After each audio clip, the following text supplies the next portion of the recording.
जय जोहार साथियों, स्वागत है आपका बहुजन एकता टीवी पर। बामसेफ के राष्ट्रीय अध्यक्ष मान्यवर वामन मेश्राम साहब कल बिहार के सासाराम में परिवर्तन यात्रा के तहत पहुंचे। इस वक्त उन्होंने बहुत ही महत्वपूर्ण विषयों पर मार्गदर्शन किया। आइए देखते हैं उन्होंने हजारों की तादाद में उमड़े जनसैलाब को क्या संदेश दिया। और शांतिपूर्ण तरीके से कब्जा किया जा सकता है, किसी प्रकार का खून खराबा करने की जरूरत नहीं है, मारकाट करने की जरूरत नहीं है, युद्ध करने की जरूरत नहीं है। केवल मात्र वोट के अधिकार का उपयोग और प्रयोग करना।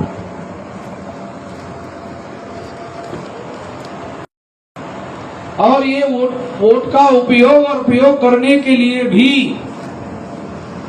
पहले कागज का वोट हुआ करता था,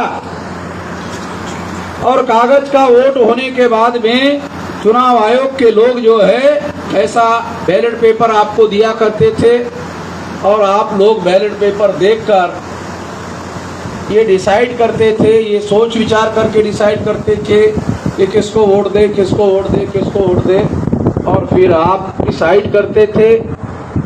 और डिसाइड करने के बाद फिर वो ठप्पा उठाकर शाई लगाकर आप वहां ठप्पा लगाते थे, और फोल्ड करके इस तरह से बैलेट पेपर को फोल्ड करके आप बैलेट बॉक्स में डाल देते थे, और फिर इसकी गिनती होकर सरकार बनती थी। बैलेट पेपर में ऐसा होता था। और जब गिनती की जाती थी तो ये फोल्ड किया हुआ कागज दोबारा ओपन किया जाता था, और दोबारा देखा जाता था, और देखने के बाद फिर उसकी गिनती होती थी।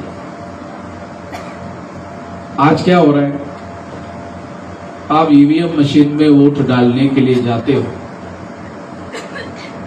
और डालने के बाद आप बटन दबाते हो,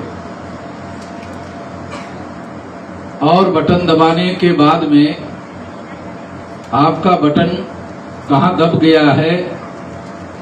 जब पहले ईवीएम मशीन शुरू हुई थी तो आपका बटन कहाँ दब गया ये आंखों से दिखाई भी नहीं देता था। मैं सुप्रीम कोर्ट में गया, और सुप्रीम कोर्ट जाने के बाद ये जो पेपर ट्रेल की व्यवस्था है, ये जो दिखाई दे रहा है, ये सुप्रीम कोर्ट से मैंने ऑर्डर लाया, और ये बात दिखाई देने लगी।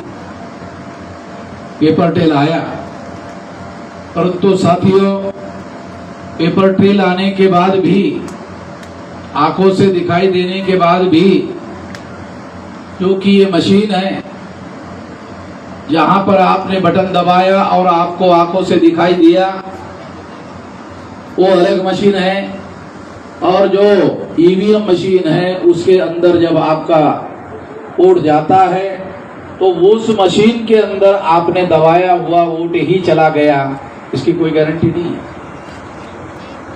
क्योंकि ये मशीन है। किसी एक मशीन में दूसरी व्यवस्था कर सकते हैं, किसी दूसरे मशीन में दूसरी व्यवस्था कर सकते हैं, ये टेक्नोलॉजी है। जैसी ईवीएम मशीन में व्यवस्था करवा दोगे, जैसे जिस मशीन में व्यवस्था करवा दोगे वैसी व्यवस्था हो सकती है, ये टेक्नोलॉजी है। टेक्नोलॉजी में कुछ भी कर सकते हैं। टेक्नोलॉजी में आदमी चांद पर भेज सकते हैं, गया।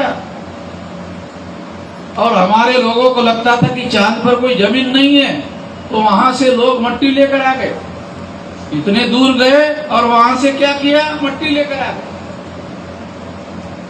मिट्टी लेकर आने के बाद पता चला कि चांद पर भी मिट्टी है, और लोग, वैज्ञानिक लोग ये शोध करने लगे कि हमारे देश के मिट्टी में कौन सी चीज पैदा हो सकती है, और चांद के मिट्टी में कौन सी चीज पैदा हो सकती है, उस पर रिसर्च चल रहा है। यानी कल भविष्य में ऐसी खबरें आ सकती है कि चांद पर फसलें निकालने का काम शुरू हो गया है, क्योंकि वहां पर भी मिट्टी है। जो चीज चमकती हुई आपको दिखाई देती है चांद, वहां मिट्टी है।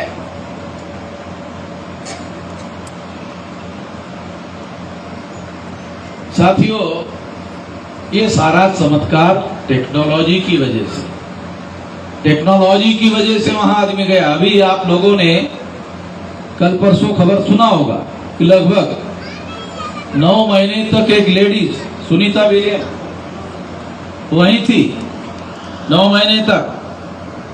अब उसको टेक्नोलॉजी का चमत्कार देखो कि उसको जमीन पर लाया गया और वो जिंदा वापस लौट गई। आप में से तमाम लोगों के मन में सवाल खड़ा हुआ होगा कि 9 महीने तक खाती क्या होगी और वहां 9 महीने तक पानी कहां से लिया? तो पानी है नहीं, तो पानी कहां से लिया? और अगर पानी नहीं लिया तो बगैर पानी के 9 महीने तक कैसे जिंदा रही? ऐसी तमाम बातें हैं। ये सारा का सारा चमत्कार जैसे लगता है। तो ये सारा का सारा चमत्कार टेक्नोलॉजी की वजह से हो रहा है। पहले लोग कहा करते थे कि केवल भगवान ही चमत्कार कर सकता है, अभी इंसान भी टेक्नोलॉजी के नाम पर चमत्कार करने लग गया है, ऐसा कहा जाता है। यानी जिसे चमत्कार कहा जा सकता है वो भी इंसान कर रहा है। लोग ऐसा ही मानते थे कि पहले भगवान ही चमत्कार करता था। साथियों, तो ये तरक्की की बातें हैं, ये टेक्नोलॉजी की बातें हैं और ये कहां से कहा, ये सारी बातें जो है टेक्नोलॉजी की वजह से हो रही है। अगर ये सारी बातें टेक्नोलॉजी की वजह से हो रही है तो टेक्नोलॉजी के आधार पर आपका वोट दूसरे के नाम पर कन्वर्ट नहीं किया जा सकता। कैसे कहा जा सकता है? बैलेट पेपर पर आप वोट ठप्पा मारते थे और दोबारा फोल्ड किया हुआ कागज खोलते थे, वैसा आपको दिखाई देता था, कागज का एविडेंस होता था। टेक्नोलॉजी में आप बटन दबाते हो, आप वोट डालते हो, ईवीएम मशीन के टेक्नोलॉजी में आप बटन दबाते हो, बटन दबाने के बाद आपका वोट जमा होता है, उसका रिकाउंटिंग में कोई फिजिकल एविडेंस नहीं होता है। कितने लोगों को पता है कि टेक्नोलॉजी का आपका वोट काउंटिंग में जमा होता है मगर फिजिकल एविडेंस उसका नहीं होता है। जैसे बैलेट पेपर का फिजिकल एविडेंस होता है, वैसे टेक्नोलॉजी का ईवीएम मशीन में आपने बटन दबाया, आपका वोट दूसरे वोट में जमा हो गया मगर उसका फिजिकल एविडेंस नहीं होता है और एक वोट को अलग करके फिजिकली दिखाया नहीं जा सकता, केवल आंकड़े होते हैं। तो जब ये आंकड़े होते हैं तो आंकड़ों में आपका वोट रूपांतरित कर दिया जाता है और उसको अलग करके आइडेंटिफाई नहीं किया जा सकता। जैसे फिजिकल एविडेंस कागज का होता है, बैलेट पेपर का होता है, वैसे उसका नहीं होता। और इसके आधार पर इलेक्ट्रॉनिक वोट जो है ईवीएम का, ये वोट किसी और के नाम पर जमा नहीं किया जाता होगा। किस आधार पर कहा जाए?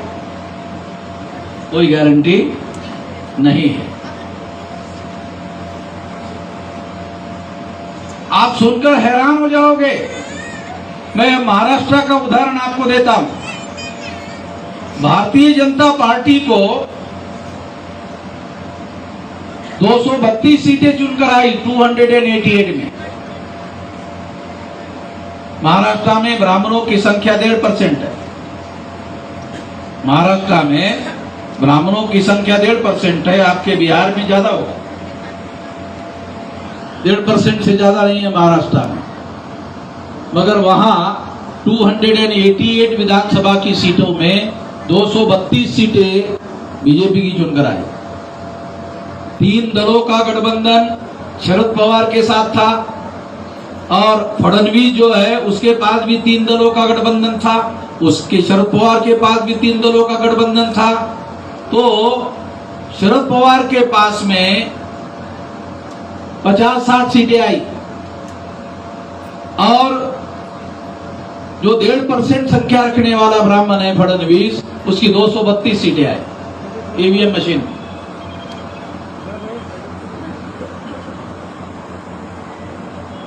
पहले उसके पास में 102 सीटें थी, फडणवीस के पास 102 सीटें थी। तो इस तरह से ईवीएम मशीन के द्वारा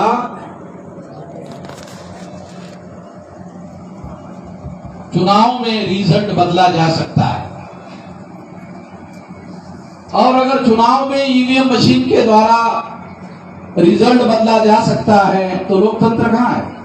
पहले क्या होता था, हम ऐसा मानकर चलते थे, जब बैलेट पेपर होता था और एक एक कागज निकालकर, खोलकर, देखकर गिनती होती थी और कभी कभी दोबारा गिनती होती थी, मगर ईवीएम मशीन के द्वारा अब चुनाव हो रहे हैं। और ईवीएम मशीन के द्वारा चुनाव हो रहे हैं, उसकी और एक विशेषता है। ईवीएम मशीन की और एक विशेषता है, ईवीएम मशीन में रिकाउंटिंग नहीं होती, बैलेट पेपर पर होती है। ईवीएम मशीन में रिकाउंटिंग नहीं होती। बैलेट पेपर पर रिकाउंटिंग हुई तो क्या होता है, कभी कभी 10, 20, 25, 50 वोटों का इधर उधर फर्क होता है। ईवीएम मशीन में क्या होता है, अगर मान लो पहले 232 सीटें उनको दी, दोबारा में 232 सीटें ही उनको मिले। ईवीएम मशीन में ऐसे होगा, यानी रिकाउंटिंग में एक तो रिकाउंटिंग होता नहीं है। बैलेट पेपर में रिकाउंटिंग हो सकता है, ईवीएम मशीन में रिकाउंटिंग का कोई सिस्टम ही नहीं। अगर ईवीएम मशीन में कोई गलती हुई तो रिकाउंटिंग कैसे होगा, कोई सिस्टम नहीं है। हम लोगों को क्या बताया जाता है कि ईवीएम मशीन एडवांस टेक्नोलॉजी है। हमें क्या बताया जाता है कि ईवीएम मशीन एडवांस टेक्नोलॉजी है और बैलेट पेपर बैकवर्ड टेक्नोलॉजी। बताया जाता था ना, ये बैकवर्ड टेक्नोलॉजी है और ईवीएम मशीन एडवांस टेक्नोलॉजी है। इसमें अमेरिका के लोगों ने शोध लगाया, जापान के लोगों ने शोध लगाया, जर्मनी के लोगों ने शोध लगाया ईवीएम का, कि अमेरिका ने ईवीएम मशीन का शोध लगाया, जापान के लोगों ने लगाया, जर्मनी के लोगों ने लगाया। वहां ईवीएम मशीन में चुनाव होता है? नहीं होता है। और जापान के लोगों को पूछा, भाई आपके यहाँ ईवीएम मशीन में चुनाव होता है? कहा हम गधे लोग थोड़ी है, हमारे यहाँ ईवीएम मशीन में चुनाव नहीं होता है। वो अमेरिका में और जो एडवांस कंट्री है जिन्होंने ये शोध लगाया, टेक्नोलॉजी का शोध लगाया, वो लोग टेक्नोलॉजी के आधार पर वोटिंग नहीं करवा रहे हैं, वो लोग बैलेट पेपर से चुनाव करवा रहे हैं। और भारत में जो एडवांस टेक्नोलॉजी है, वो एडवांस टेक्नोलॉजी पर चुनाव करवा रहे हैं। आज भी हमारे लोगों को जब टेक्नोलॉजी में वोट डालने के लिए कहा जाता है, तो टेक्नोलॉजी में वोट डालने के लिए बाबू रखते हैं। और बाबू लोग जो हमारे गांव देहात के लोग हैं उसको बोलते हैं, अरे ये ऐसा बटन दबा, ऐसा बटन दबा, ऐसा करो, ऐसा दबाओ, ऐसा दबाओ, बताते। भारत में, अमेरिका में, यूरोप में, जापान में, जर्मनी में ऐसा बताने की कोई जरूरत नहीं।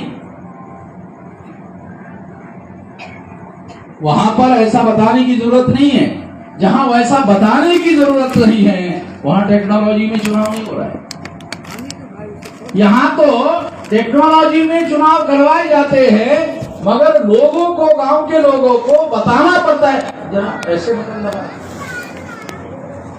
अब वो आदमी जो हमारे आदमी का अंगूठा पकड़ कर लेके जाता है, अब वो दुश्मनों का बटन दबा देता है कि मालूम है ऐसा दबाना। वो उसको वोट देना नहीं चाहता, उसी का दबा देता है कि ऐसे दबाएगा। और उसको पता ही नहीं। बिहारी भाषा में अगर कहा जाए तो ऐसे को क्या कहते हैं? बुड़बक। आपके बिहार में ऐसे को क्या कहते हैं? बुड़बक। हमारे यहाँ मूर्ख कहते हैं, आपके यहाँ बुड़बक कहते हैं। मुझे बुड़बक शब्द बहुत अच्छा लगता है आपके बिहारी भाषा। मूर्ख से ज्यादा बढ़िया शब्द जो है वो बुड़बक वाला शब्द है। ऐसा शब्द मैंने भारत के हिंदी डिक्शनरी में कहीं नहीं देखा जो बिहार में। तो इस तरह से जो टेक्नोलॉजी का अमेरिका ने शोध लगाया, यूरोप ने शोध लगाया, जर्मनी जापान ने शोध लगाया, वहां वो लोग उस मशीन का वोटिंग के लिए उपयोग नहीं कर रहे हैं। वो कहते हैं कि तो कारोबार के लिए है। कंप्यूटर जो है कारोबार के लिए है, चुनाव के लिए नहीं। एलन मस्क जिसने ये कंप्यूटर टेक्नोलॉजी डेवलप की, और कितनी डेवलप की? चांद पर आदमी लेके जाता है एलन मस्क, उसने ये टेक्नोलॉजी डेवलप की। वो कहता है चुनाव के लिए ये टेक्नोलॉजी नहीं है। एलन मस्क जिसने ये टेक्नोलॉजी डेवलप की, वो कहता है चुनाव के लिए टेक्नोलॉजी नहीं है। भारत में उसी टेक्नोलॉजी का उपयोग चुनाव में घोटाला करके चुनाव जितवाने के लिए किया जा रहा है। और ऐसा क्यों किया जा रहा है? क्योंकि यहाँ पर ऐसा इसलिए किया जा रहा है कि शासक वर्ग ब्राह्मण हैं, जिनकी संख्या 3.5% है। भारत में शासक वर्ग ब्राह्मण है। 15 अगस्त 47 तक अंग्रेज भारत का, 14 अगस्त 47 तक अंग्रेज भारत का शासक वर्ग था, और 15 अगस्त 47 से भारत का शासक वर्ग ब्राह्मण हो गया। जो 15 अगस्त में ब्राह्मण शासक वर्ग था, वो आज के तारीख में भी वही ब्राह्मण ही शासक वर्ग है, बल्कि और ज्यादा खतरनाक नियंत्रण बढ़ गया। पहले कांग्रेस नाम के ब्राह्मणों का राज हुआ करता था, अभी बीजेपी का भी आ गया है। कांग्रेस किसने बनाई? 1885 को चटर्जी, मुखर्जी, बैनर्जी, गोखले, तिलक, आगरकर, इन ब्राह्मणों ने कांग्रेस बनाई। बीजेपी किसने बनाई? आरएसएस ने। आरएसएस किसने बनाई? हेगड़ेवार नाम के ब्राह्मण ने, गोलवलकर नाम के ब्राह्मण ने बनाई। और फिर उन्हीं ब्राह्मणों ने भाजपा बनाई, भारतीय जनता पार्टी। उसका पहला राष्ट्रीय अध्यक्ष पंडित जवाहरलाल नेहरू, पंडित अटल बिहारी वाजपेयी, उसने भारतीय जनता पार्टी बनाई। और इस तरह से हम देखते हैं कि कांग्रेस की भी स्थापना ब्राह्मणों ने की, बीजेपी की भी स्थापना ब्राह्मणों ने की, जिनकी संख्या 3.5% है। उनकी एक पार्टी हुआ करती थी, अभी उनकी 2 पार्टियां हैं। 2 पार्टियां किस आधार पर है? कि एक पार्टी जाती है तो दूसरी आती है। कांग्रेस जाती है तो बीजेपी आती है, बीजेपी जाती तो कांग्रेस आती है। फर्क क्या हुआ? राजाराम की जगह सीताराम आ गया, सीताराम की जगह राजाराम आ गया। हमें क्या फर्क पड़ गया? अरे हमें तो कोई फर्क ही नहीं पड़ा, क्योंकि राजाराम की जगह सीताराम आ गया, सीताराम की जगह राजाराम आ गया। यानी एक ब्राह्मण की जगह दूसरा ब्राह्मण आ गया, दूसरे ब्राह्मण की जगह पहला ब्राह्मण आ गया। ये कौन सा लोकतंत्र है भाई, जिसमें शासक वर्ग बदलता ही नहीं है? लोकतंत्र में शासक वर्ग बदलना चाहिए।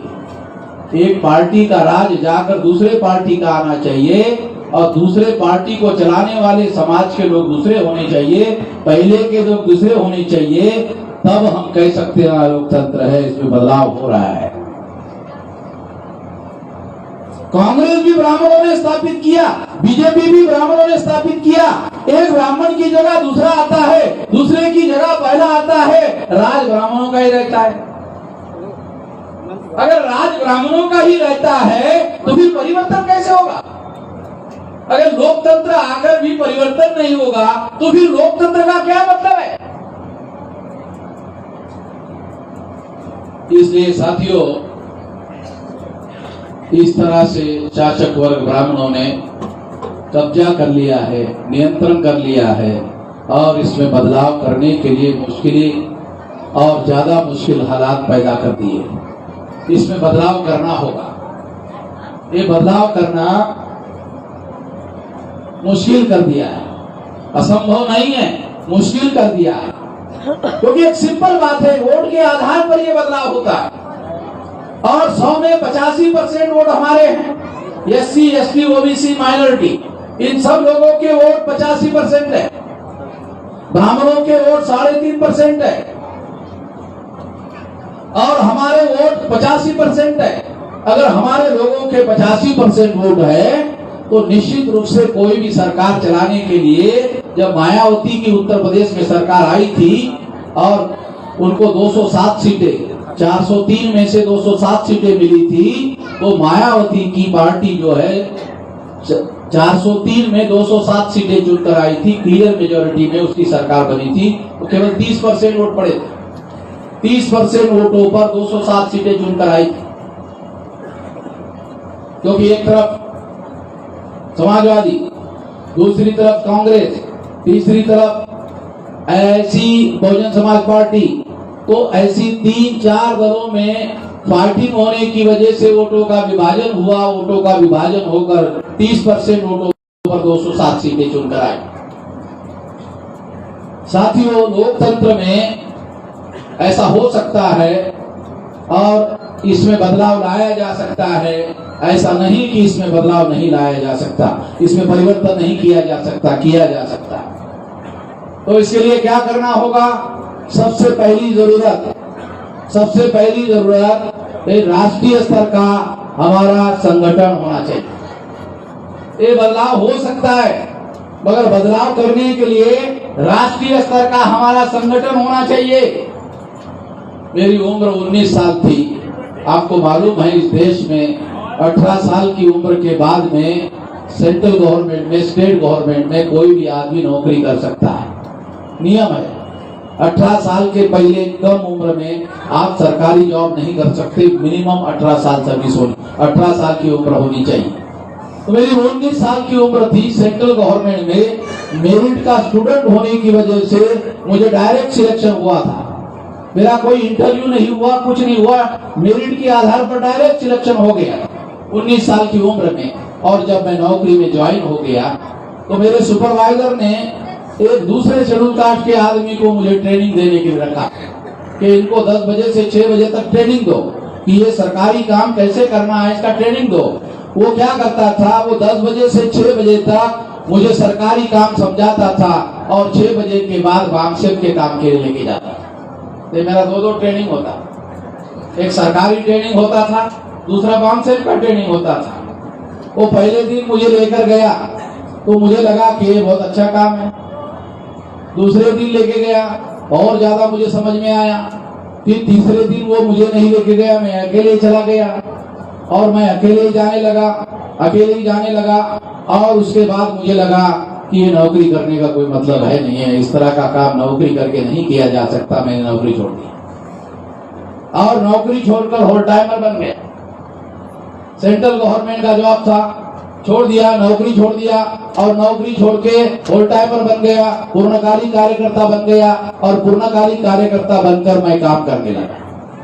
2000 का समय आया, तब 2000 का समय आते आते फिर मुझे मेरे काम की वजह से, मेरे परफॉर्मेंस की वजह से मुझे नेशनल प्रेसिडेंट बनाया गया। बात से मैं इतना ज्यादा काम करता था और इतना ज्यादा रिजल्ट निकाल कर दिखाता था, तो मुझे नेशनल प्रेसिडेंट बनाया गया।